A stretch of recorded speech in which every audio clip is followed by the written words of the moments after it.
Hello जी, good morning, नमस्ते। कैसे हैं आप सब? उम्मीद करती हूँ आप सब ठीक होंगे। मैं भी ठीक हूँ। तो जी, वीडियो में आगे बढ़ने से पहले मैं बता दूं कि सुबह के 8 बजे का टाइम हो रहा है और आज दिन है शनिवार। बच्चे स्कूल चले गए, ये भी ड्यूटी चले गए हैं। 8 बजते बजते आजकल सब लोग चले जा रहे हैं। तो ड्यूटी जाने से पहले ये थोड़े बहुत सामान खरीद के लाके मुझे दे के गए हैं। किचन का ही है, ख़त्म हो गया था तो मैं इन्हीं से मंगा ली हूँ। मैं नहा धो के तैयार होके जाती ले आती तो एक टाइम लग जाता। मैं इनसे ही रिक्वेस्ट की हूँ कि आप जा ही रहे हैं, बस खरीद के लाके मुझे दे दीजिए और फिर वापस से आप अपनी ड्यूटी पे चले जाइएगा। तो बस थोड़े से ही सामान मंगाई हूँ जिसका मुझे बहुत ही ज़रूरत है, जैसे तेल मसाला मटर वगैरह, यही सब, दाल वगैरह। तो आजकल क्या है ना कि बीच में ख़त्म हो रहा है तो पास की दुकान से ही मंगा ले रही हूँ। और जब टाइम मिलेगा तो फिर इनके साथ जाऊंगी तो इकट्ठे जो अपना ग्रोसरी का मेन शॉपिंग होता है वो करके लेके आऊँगी। तो लगे हाथ में इनको भी समेट ले रही हूँ। इस तरह से छोड़ दूँगी तो फिर शाम तक ये ऐसे ही पड़ा रहेगा। तो इस वजह से तो मटर वगैरह भर दी हूँ। मसाले की जो पुड़िया है उसको काट के अलग अलग करके भर दी हूँ। और ये भी बता दूँ ना कि आजकल दिन बहुत छोटा हो रहा है, कब शाम हो जा रहा है ना पता नहीं चल रहा। सही बात है। और उसके साथ साथ ना घर का जो काम है ना वो भी आजकल बढ़ रहा है, जैसे कि कपड़ों को लेके। अभी कुछ दिन पहले की बात है, बच्चे हाफ हाफ कपड़े पहन के जा रहे थे और इधर जब से मैसेज आया स्कूल से, इनका फुल फुल सारा ड्रेस लग रहा है, वही पहन के जा भी रहे हैं, चाहे विंटर का हो चाहे ऐसे हो। तो उनको निकालना, धोना, सुखाना, ये सब एक्स्ट्रा के ही काम आजकल बढ़ गए हैं। तो इन सारे कामों को मैनेज करना थोड़ा मुश्किल है। हाँ, नामुमकिन नहीं है, धीरे धीरे सब मैं कर लूँगी। यहाँ स्लैब पे चढ़ के बस टंकी से थोड़ा सा मैं चावल निकाल रही थी, क्योंकि इसमें ना मोटा वाला चावल था जो कि मैं ऊपर रख दी थी। तो सोची हूँ कि इसका ना तहड़ी वगैरह बना के मैं यूज़ कर लूँगी, खा लूँगी, क्योंकि तहड़ी वगैरह ना मोटे चावल के ही थोड़े से अच्छे लगते हैं मुझे। नए चावल हो तो कोई बात ही नहीं है, नए चावल के तो और ही टेस्टी होते हैं। खैर मुझे नहीं पता कि ये चावल नया है कि पुराना है, बस मैं ये देखी हूँ कि हाँ मोटे मोटे दाने के ये चावल हैं, तो इस वजह से। उसके बाद आज ना मुझे सर्दियों से ही जुड़ा हुआ काम शुरू करना है। चलिए मैं आपको आगे की क्लिप में दिखा रही हूँ। तो जी, यहाँ पे मैं बता दूँ कि किचन का काम जो सुबह सुबह का होता है वो तो मेरा हो चुका है। बर्तन वगैरह भी मैं धो ली हूँ, किचन मेरा एकदम साफ़ सुथरा है। तो इस टाइम पे किचन का कोई भी काम नहीं करना है, बस मुझे नहा धो के लंच की तैयारी करना है। तो जो टाइम बचा है उसको मैं सही काम में यूज़ करने जा रही हूँ। सर्दियाँ शुरू हो ही गया है और भयंकर वाली जो होती है सर्दी शुरू हो उससे पहले ही ये काम करना मेरे लिए बहुत ज़रूरी था। अभी यहाँ पे अपना मैं बेड बॉक्स खोलूँगी चारों तरफ का, और जो भी इसके अंदर का बैग है उसको मैं खोल खोल के चेक करूँगी, चाहे वो वुलन बेडशीट के हों, चाहे बच्चों के कपड़े के हों, इनके कपड़े, मेरे कपड़े, जो भी हो फ्रेंड्स, एक बार खोल खोल के देख लूँगी ना तो थोड़ा सा मुझे तसल्ली हो जाएगा। और साथ के साथ ये भी पता चल जाएगा कि कौन कौन से कपड़े छोटे हो गए हैं या कौन कौन से कपड़े अभी पहनने लायक हैं। नहीं तो फिर अचानक से बीच सर्दियों में खोलो निकालो तो ये पता चलता है कि कपड़े तो छोटे हो गए हैं और फिलहाल अभी कोई कपड़ा पहनने लायक है नहीं है। और इस तरह से पता चल जाएगा तो पहले से ही मैं थोड़ा बहुत जो भी तैयारी करना होगा सर्दियों का, कुछ बच्चों के कपड़े वगैरह अगर लेने होंगे तो वो मैं ले लूँगी। तो इस वजह से तो अभी जो भी बैग आप लोगों को सामने दिखाई दे रहा है ना, इसमें केवल मेरे, इनके और बच्चों के ही कपड़े हैं।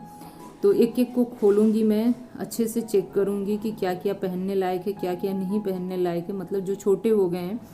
और देखिए बेड के एक साइड में रखते जा रही हूँ। और इसमें ज़्यादातर ना बच्चों की टोपियाँ या बड़ा वाला जो टोपा होता है, उलेन मोजा वगैरह, अंदर का इनर वगैरह और हाई नेक का इनर वगैरह, इसी तरह के कपड़े निकले थे जो काफ़ी छोटे हो गए। मुझे अब ऐसा लग रहा है कि ना तो वीर में होगा और ना तो पीहू में। और एक आध पीस जैकेट भी निकले थे, कुछ उलन पैजामे भी निकले थे। इस तरह से छांट छांट के मैं अलग करती जा रही थी। और ये काम करना ना मेरे लिए बहुत ही ज़रूरी था, क्योंकि अब नहीं करूँगी तो कब करूँगी, तो इस वजह से। और ये भी मुझसे बोल रहे थे ना कि तुम एक बार ऐसा करके देख लो ताकि समझ में आएगा कि बच्चों का इनर से लेके ऊपर के फुल आस्तीन के कपड़े वगैरह कितने जोड़ी लेने पड़ेंगे या फिर नहीं लेने पड़ेंगे। तो बस यही सोच के मैं ये काम आज कर रही हूँ। हाँ, अकेले करना थोड़ा सा मुश्किल हो रहा था। ऐसे कामों में वो हाथ बटा देते हैं अगर घर पे रहते हैं तो। अभी तो फ़िलहाल ड्यूटी चल रही है उनकी और इतना भी टाइम नहीं मिल पा रहा है कि उनके साथ ही ये मैं काम कर पाऊँ। वैसे मुझे आज अकेले ही ये सब करना पड़ रहा है। कुछ बच्चों के कॉटन के कपड़े भी इसमें रखे हुए हैं, देखिए, जो कि एकदम से छोटे हो गए हैं।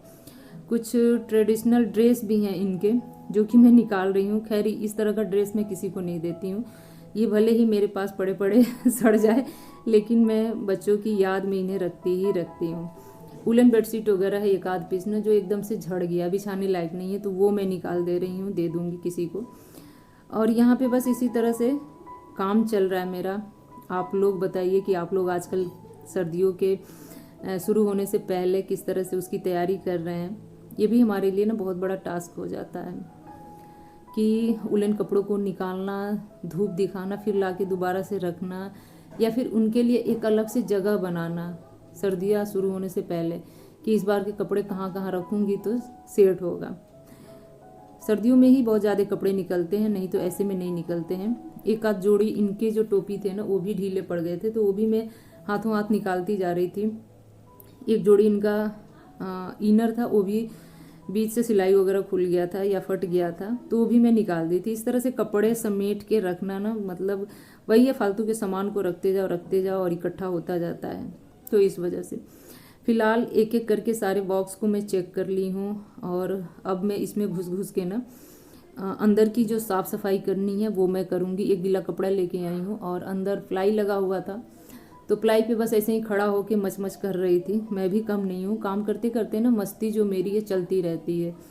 खैर, मैं ये बता दूँ कि काम मैं अकेले नहीं करती हूँ, मेरा साथ देने के लिए प्यारा सा म्यूजिक चलता रहता है, धीमे धीमे से चलता रहता है। और म्यूजिक में वही पुराने गाने होते हैं जो मैं बहुत पहले से पसंद करते हुए आ रही हूँ। धीमे धीमे चलता रहता है, पता नहीं क्यों, उससे मुझे ना एक एनर्जी भी मिलती है और काम करने में मेरा मन भी लगता है। तो कितने लोग इस चीज़ को पसंद करते हैं, काम करते करते म्यूजिक चलाना और म्यूजिक सुनते सुनते अपने घर के कामों को निपटाना। खैर, मुझे तो बहुत पसंद है। तो मैं बता दी हूँ, अपनी बात यहाँ पे शेयर कर दी हूँ। उम्मीद कर रही हूँ कि आप लोग समझ गए होंगे। अब फटाफट इन सारे बैग को ना इसमें भर रही हूँ दोबारा से। जो कपड़े धूप दिखाने हैं वो मैं निकाल दी हूँ। एक आध पीस ना इनका हुडी था, वो भी निकाल दी हूँ, क्योंकि कभी कभी ना ये लेट से आते हैं, बहुत लेट से आते हैं, तो बस अपने पास रखे रहेंगे, ज़रूरत होगा तो पहन लेंगे, नहीं तो फिर कोई बात नहीं है। तो इस वजह से अब फटाफट इनको दोबारा से कवर करके दोबारा से मैं सेट कर दूँगी। बेडशीट वगैरह झटक के दोबारा से बिछा दूँगी। अभी ना मुझे बेडशीट वगैरह कुछ भी नहीं चेंज करना। क्यों नहीं चेंज करना है कि अभी 1-2 दिन बाद ना घर की जो साफ़ सफाई है फिर से मुझे करनी है दिवाली की तरह। अरे, दिवाली की तरह ना सही, लेकिन हाँ, करनी ही करनी है। जितना हो सकेगा उतना मैं करूँगी, क्योंकि आप लोगों को मैं पीछे के ब्लॉग में बताई थी कि हमारे यहाँ छुतका पड़ा हुआ था, तो जैसे ही छुतका ख़त्म हो जाता है थोड़ा बहुत साफ़ सफाई कर लेनी चाहिए। खैर, मैं तो ससुराल में हूँ नहीं, गांव में हूँ नहीं कि पूरा डीप क्लीनिंग करना पड़ेगा, लेकिन हाँ, जितना हो सके उतना मैं करूँगी। तो वो सब मैं आप लोगों के साथ शेयर करती रहूँगी। फिलहाल यहाँ पे बेडशीट को झाड़ दी हूँ, और जो भी पुराने कपड़े छाटी थी ना, देखिए कुछ कपड़े नीचे अभी भी फर्श पे पड़े हुए हैं, और दोबारा से दरी को झाड़ के मैं बिछा दी हूँ, और वही वाला बेडशीट फिर से मैं बिछा दूँगी। बेडशीट वगैरह कुछ भी नहीं चेंज करूँगी, क्योंकि बस 1 या 2 दिन की बात है। हो सके तो संडे के दिन से ही मैं साफ़ सफाई शुरू कर दूँगी।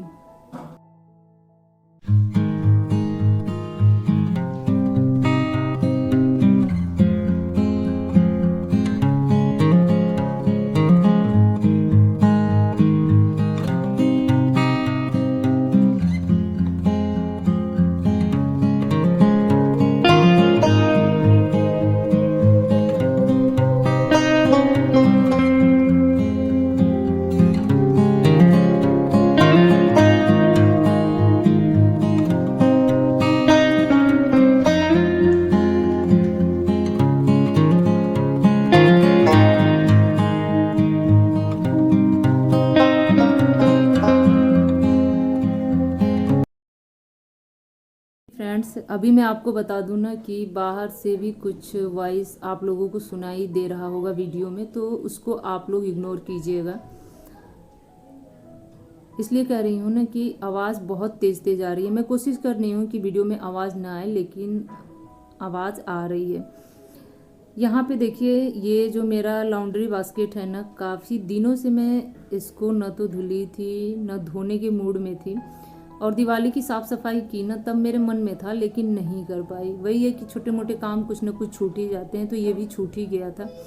और इसकी जो जाली है ना, वो भी मतलब गंदगी की वजह से बंद सी हो गई थी। दिखने में साफ पता चल रहा था कि ये कितना गंदा हुआ है। फिलहाल देखिए, इसको मैं रगड़ रगड़ के चमका रही हूँ, और आज तो चमका के ही मैं इसको छोड़ूंगी, चाहे कितना हो मेहनत लगे, चाहे एक बार की बजाय मुझे इसे 2 बार 3 बार इस तरह से स्क्रब से सर्फ लेके रगड़ना पड़े। और कोई भी चीज़ ना मुझे साफ़ सुथरा ही अच्छा लगता है। जब मुझे नज़र आता है कि ये चीज़ गंदा है, तो वो ना दिमाग में खटकने लगता है। फिर ये होता है कि जल्दी से टाइम निकाल के इस काम को मैं निपटा ही दूँ, ताकि दोबारा से फिर मुझे वो दिमाग में न बात याद आए कि इसको साफ़ करना है। और बस अंदर बाहर इस तरह से करके ना खूब अच्छे से इसकी मैं सफाई कर दे रही हूँ। और ये तो खैर मेरे बहुत ही काम का है, ये बहुत ही यूजफुल है मेरे लिए। आप लोगों को कैसा लग रहा है, आप लोग कमेंट करके ज़रूर बताइएगा। और कितने लोग अपने घरों में लॉन्ड्री बास्केट यूज़ करते हैं, उसके फ़ायदे क्या हैं, ये भी बताइएगा। खैर, अब तक का वीडियो अच्छा लगा होगा तो वीडियो को लाइक कर दीजिएगा, कमेंट करना चाहें तो कमेंट भी कर दीजिएगा। और चलिए, इस ब्लॉग को यहीं पे मैं एंड करूँगी, लेती हूँ आपसे विदा। और चलते चलते ये कहूँगी ना कि अब यूट्यूब पे पैसे कमाना बहुत ही मुश्किल हो गया है, क्योंकि जो भी नए क्रिएटर हैं ना, उनको यूट्यूब प्रमोट कर ही नहीं रहा है, ऐसा लग रहा है। लोग मेहनत कर रहे हैं, वीडियो पे वीडियो डाल रहे हैं, लेकिन मुझे ऐसा लग रहा है कि कुछ ना कुछ है जो कि हम जैसे छोटे क्रिएटर नहीं समझ पा रहे हैं। वो तो बस यूट्यूब ही समझ रहा है कि यूट्यूब कैसे क्या कर रहा है, कैसे क्या नहीं कर रहा है। जो भी बड़े क्रिएटर हैं, केवल उन्हीं लोगों के वीडियो को प्रमोट कर रहा है, आगे बढ़ा रहा है। और शायद इसी वजह से जो भी छोटे क्रिएटर हैं, छोटे यूट्यूबर हैं, जो भी नया नया ब्लॉग चैनल खोले हुए हैं, वो कहीं ना कहीं इसी वजह से डीमोटिवेट होते जा रहे हैं। लेकिन फिर भी हिम्मत नहीं हारना चाहिए, कोशिश करते रहना चाहिए। शायद मैं भी यही कर रही हूँ, अंदर से हर रोज़ हिम्मत जुटा के ब्लॉग को एडिट करती हूँ, शेयर करती हूँ, और शायद मेहनत एक ना एक दिन रंग जरूर लाएगी, ये विश्वास है मुझे अपने आप पे। तो चलिए, आज का ब्लॉग यहीं पे एंड करूँगी। उम्मीद करूँगी कि आज का ब्लॉग अच्छा ही लगा होगा आप लोगों को। और चलिए, लेती हूँ आपसे विदा, मिलती हूँ एक और नए ब्लॉग में। तब तक के लिए bye bye friends, take care.